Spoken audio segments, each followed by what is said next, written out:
ছাত্র শিবিরের ব্যানারে কিভাবে মিছিল হয় আমরা প্রথম প্রশ্ন রাখতে চাই।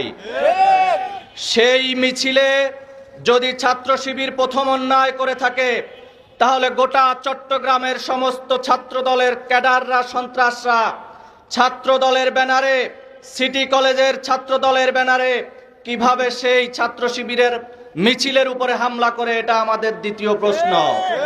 ছাত্র শিবির এবং ছাত্র দল উভয় আধিপত্য বিস্তারের জন্য, দখল আধিপত্যের জন্য তারা এই মারামারিগুলো করছে, কোনো আদর্শের জন্য করছে না। অতএব আমরা বলি তাদেরকে বয়কট করে ইসলামী ছাত্র আন্দোলন বাংলাদেশের পতাকা তলে আসেন। ইসলামী ছাত্র আন্দোলন বাংলাদেশ আপনাদেরকে আহ্বান জানায়, ক্যাম্পাসে সুষ্ঠু শিক্ষার পরিবেশ, শিক্ষা প্রতিষ্ঠান নিরাপদ করা, ক্যাম্পাসে শিক্ষক এবং শিক্ষার্থীদের মধ্যে একটি সুন্দর পরিবেশ বজায় রাখার জন্য ইসলামী ছাত্র আন্দোলন বাংলাদেশ হতে পারে আপনার জন্য একটি সুন্দর নিরাপদ আশ্রয়স্থল।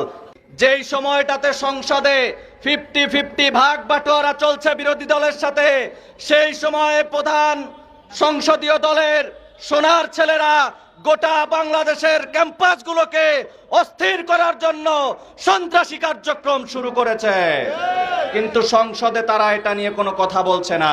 সংগ্রামে উপস্থিতি, আমরা দেখেছি চট্টগ্রাম সিটি কলেজ 5 আগস্ট পরবর্তীতে রাজনীতি মুক্ত ক্যাম্পাস হিসেবে ঘোষিত হয়েছিল।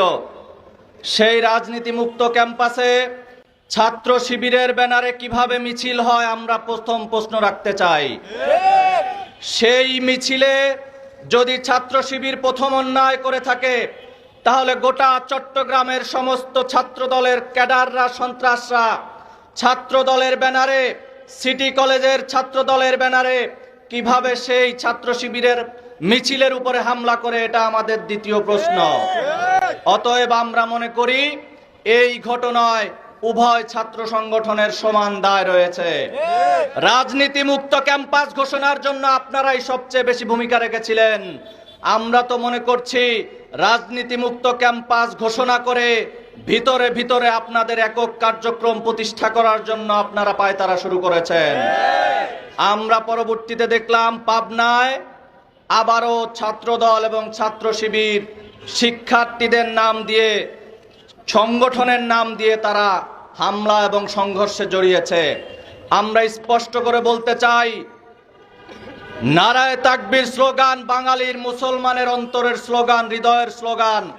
এই স্লোগান ব্যবহার করে যারা হামলা এবং সংঘর্ষে জড়ায় বাংলার মুসলমানদেরকে তাদেরকে প্রতিহত করতে হবে। নারায়ে তাকবীর দিয়ে যদি কেউ হামলা এবং মামলা সংঘর্ষে জড়ায়, এটা বহির্বিশ্বে মিডিয়ায় ফ্রেমিং করার সম্ভাবনা থাকে। অতএব আপনারা জেনে শুনে এই কাজ করেন, আপনারাও কিন্তু অন্যায়ের সাথে জড়িয়ে গিয়েছেন।